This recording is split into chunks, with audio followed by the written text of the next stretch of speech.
Hello everyone, this is Vaishnavi Dixit here. और जो भी वैकेंसीज़ आई थी एमपीपी के वीवीसीएल की सारी कंपनीज़ का जो पेपर कराया गया था, उसका डीवी हो चुका है। उसके बाद उसकी जॉइनिंग लेटर दे दिए गए हैं, ठीक है? अब जॉइनिंग लेटर में जो ऑफ़र लेटर जिसे हम बोलते हैं जॉइनिंग लेटर को, उसमें कुछ टर्म्स एंड कंडीशंस हैं और उसमें जो भी कुछ पॉइंट्स लिखे हुए हैं वो मैं आपको समझाना चाहती हूँ, ताकि आप लोगों को जो भी डाउट है वो ऑलमोस्ट क्लियर हो जाए। 100% तो आपके क्लियर होने नहीं है, ऑलमोस्ट क्लियर हो जाए। ओके, तो सबसे पहले हम फर्स्ट पॉइंट पढ़ेंगे। तो फर्स्ट पॉइंट में लिखा है कि जो भी अपना कैंडिडेट है, ठीक है, जो मोस्ट मोस्ट क्वेश्चन में से पूछा जाता है कि अगर हम उस दिन नहीं जाएंगे तो हम एक्सटेंड करा सकते हैं क्या, एंड ब्ला ब्ला। तो मेरा कहना है, मैं जब से बोल रही हूँ, स्टार्टिंग से ही बोल रही हूँ कि अगर आप उस दिन नहीं जाओगे तो आप एब्सेंट मान लिए जाओगे, ठीक है? तो इस लेटर में देखो आप क्या लिखा हुआ है। ये फर्स्ट पॉइंट में क्या लिखा हुआ है कि अगर आप 8 तारीख 9th मंथ में फेल हो जाते हो अपॉइंटमेंट देने में वहाँ पर, तो जो है आपका जो ये जो नाम दे रखा है लिस्ट में, इनका नाम कैंसल करके वेटिंग लिस्ट को ऑपरेट कर दिया जाएगा, ठीक है? तो आपको सिर्फ़ इतना-सा समझने की ज़रूरत है कि आप अगर सेम डे पर वहाँ पर प्रेज़ेंट नहीं होते हो, आपके डॉक्यूमेंट ऊपर-नीचे चल जाएँगे, लेकिन आपका प्रेज़ेंट होना ज़रूरी है। आप वहाँ पे प्रेज़ेंट नहीं होते हो, आपकी एब्सेंट मार्क कर दी जाएगी और आपको आपकी आपकी जॉइनिंग कैंसल करके वेटिंग लिस्ट को ऑपरेट कर दिया जाएगा। सेकंड पॉइंट में लिखा हुआ है कि जितने भी डॉक्यूमेंट्स जो हैं, ठीक है?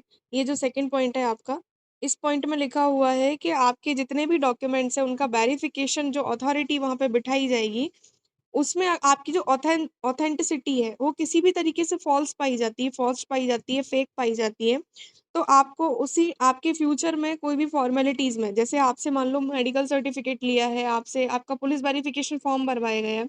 अगर आपके ऊपर कोई ऐसी कार्रवाई हुई है, आपके यहाँ पे जाकर पता चलता है, पुलिस जाके पता करती है, तो आपको फ्यूचर में जो भी है, टर्मिनेट किया जा सकता है। Without giving any future notice, कोई भी नोटिस दिए बिना, कोई भी लीगल एक्शन आपको बताए बिना आपके ऊपर कोई भी नोटिस दिए बिना आपके ऊपर लीगल एक्शन ले लिया जाएगा, ठीक है? इसके बाद में अपन देखें तो थर्ड पॉइंट क्या बोल रहा है, the disability certificate of the candidate who are selected against PWD. अगर आप स्पेशली एबल्ड कैंडिडेट हैं और आपका वेरिफिकेशन री-वेरिफिकेशन कराया जा सकता है। अगर उनको कोई डाउट है तो आपको री-वेरिफिकेशन भी कराया जा सकता है।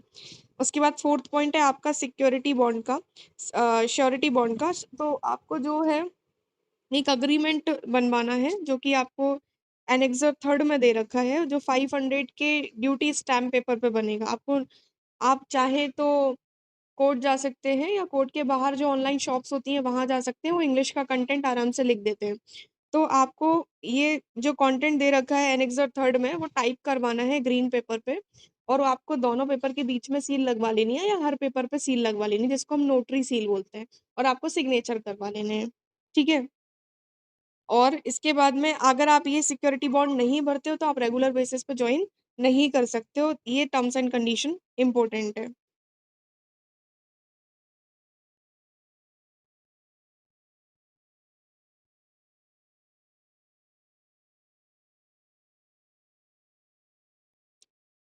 अब इसका फिफ्थ पॉइंट में क्या लिखा हुआ है, फिफ्थ पॉइंट में लिखा हुआ है कि जितने भी कैंडिडेट हैं वो अपना CR character certificate annexure fourth में दे रखा है और बायोडाटा एनेक्सर 5 में दे रखा है, वो सबमिट करेंगे। सेल्फ डिक्लेरेशन नोटराइज्ड होना चाहिए, affidavit on stamp paper worth 100 rupees, ठीक है, एज पर एनेक्सर 6।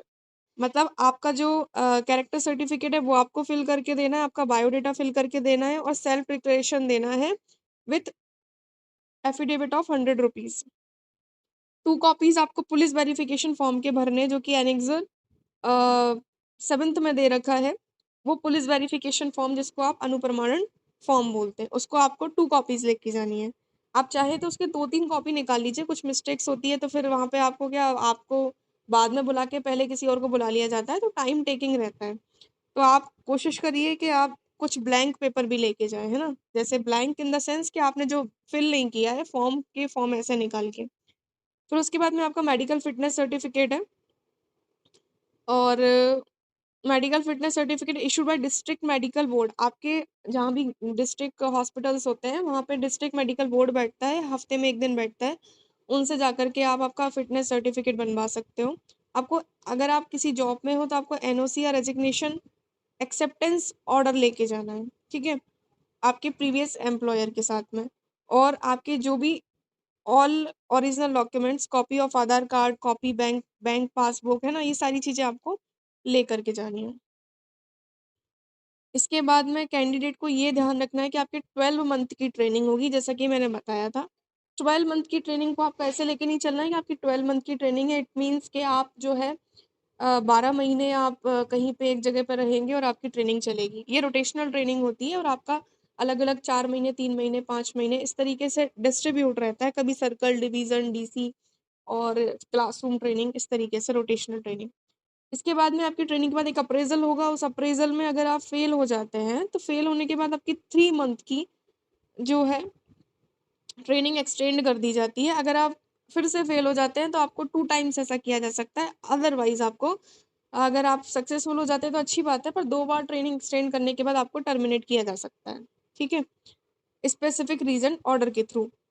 अब आप सैलरी की बात करें, इसमें मेंशन है कि गवर्नमेंट सर्कुलर है ये, मध्य प्रदेश का गवर्नमेंट सर्कुलर है। उसके अकॉर्डिंग आपकी जो सैलरी है फर्स्ट ईयर 70%, सेकंड ईयर 80% और थर्ड ईयर 90%, इस तरीके से इसका प्रोसेस चलेगा। फिर इसके बाद मैं स्टाइपेंड की बात करूँ पॉइंट नंबर 8 पे, तो पॉइंट नंबर 8 पे आ चुके हैं हम। पॉइंट नंबर 8 में लिखा है कि आपका जो स्टाइपेंड है will be paid after acceptance of the agreement come surety bond. जब तक आप ये बॉन्ड नहीं भरेंगे, बॉन्ड साइन नहीं करेंगे, तब तक आपको स्टाइपेंड पे नहीं किया जाएगा। उसके बाद 9 पॉइंट में लिखा है कि after successful completion of provision period, अगर आपका 3 ईयर का provision period including training period, it means 1 year plus 2 year और टोटल 3 ईयर्स, तो आपको फर्स्ट ईयर में 70% सैलरी जैसा मैंने समझाया था विदाउट डीए, सेकंड ईयर में 80% with DA and allowances, and third year so on. ठीक है? तो आपको यहाँ पर अलाउंसेस एंड सारे सब कुछ दिया जाएगा आपको सेकंड ईयर से। आपका बेसिक पे 32,800 होगा, पर उसका 80% मिलेगा, जो कि 7 पॉइंट में लिखा हुआ था। इस पॉइंट में लिखा हुआ था कि आपको ये 80%, 70%, 90% मिलेगा। ठीक है? इसके बाद 7 पे मैट्रिक्स लग चुका है, ये तो आपको पता ही होगा। इसके बाद ट्रेनिंग पीरियड जो है वो including extend period of training, the training period including extended period. आपका जो ट्रेनिंग पीरियड है मतलब 1 साल है, अगर किसी का एक्सटेंड होता है तो उसका 1 साल से ज़्यादा भी हो सकता है, 1.5 साल भी हो सकता है, 6 महीने ट्रेनिंग एक्सटेंड हो सकती है तो। तो आपकी अगर training will not counted for granted of annual increment, आपका जो ट्रेनिंग पीरियड है उसमें आपका इंक्रीमेंट में काउंट नहीं किया जाएगा, मतलब सेकंड ईयर से आपका इंक्रीमेंट में काउंट किया जाएगा। The annual grade increment will be granted according to date of regularisation, 7th pay rule of government of MP. ये तो ईज़ी है कि आपको जो भी गवर्नमेंट के रूल है उसके अकॉर्डिंग इंक्रीमेंट मिलेगा, और साल में 1 बार इंक्रीमेंट लगेगा, और जो इंक्रीमेंट है उसमें ट्रेनिंग पीरियड ऐड नहीं किया जाएगा। डन? नेक्स्ट पॉइंट पे आते हैं अपन कि above appointment is subject to fulfilment of detailed terms and आपने जो भी फॉर्म भरा था उसमें टर्म्स एंड कंडीशंस पे टर्म्स एंड कंडीशंस पे भी आपने जब भी फॉर्म भरा था आपने टर्म्स एंड कंडीशंस पर भी क्या किया था, अ, आपने जो भी फॉर्म भरा था टर्म्स एंड कंडीशंस पे राइट किया, चेक किया था। एनेक्सर फर्स्ट में भी आपको टर्म्स एंड कंडीशन पे टेस्ट करना है। The candidate advise to submit duly signed copy of order as a token of acceptance of the all the terms and condition of appointment as mentioned in advertisement annexure 1। ठीक है? कुछ नहीं, terms and conditions के according आपको कुछ भी किया जा सकता है जो टर्म्स एंड कंडीशन में लिखा है। फिर इसके बाद 12 पॉइंट पे आएंगे। Order of appointment is subject to final outcome decision of honourable High Court. High Court के ऑनरेबल हाई कोर्ट पर डिपेंड करता है कि 27% अगर ओबीसी रिजर्वेशन वाला जो उसमें कोर्ट लगा वो केस लगा हुआ है, तो जो 13% वैकेंसीज हैं वो किस साइड जाएंगी। अब इसके बाद में जो लास्ट पॉइंट है 13, इसमें लिखा है कि कोई भी कैंडिडेट जॉइन करता है, अगर डेट मेंशन जिस डेट जो डेट मेंशन है कैन उसमें नहीं करता है तो उसको रिजेक्ट कर दिया जाएगा। Name will not be consider for further allotment in waiting list and his her claim for selection appointment on the post stated about will automatically stand cancel। ठीक है?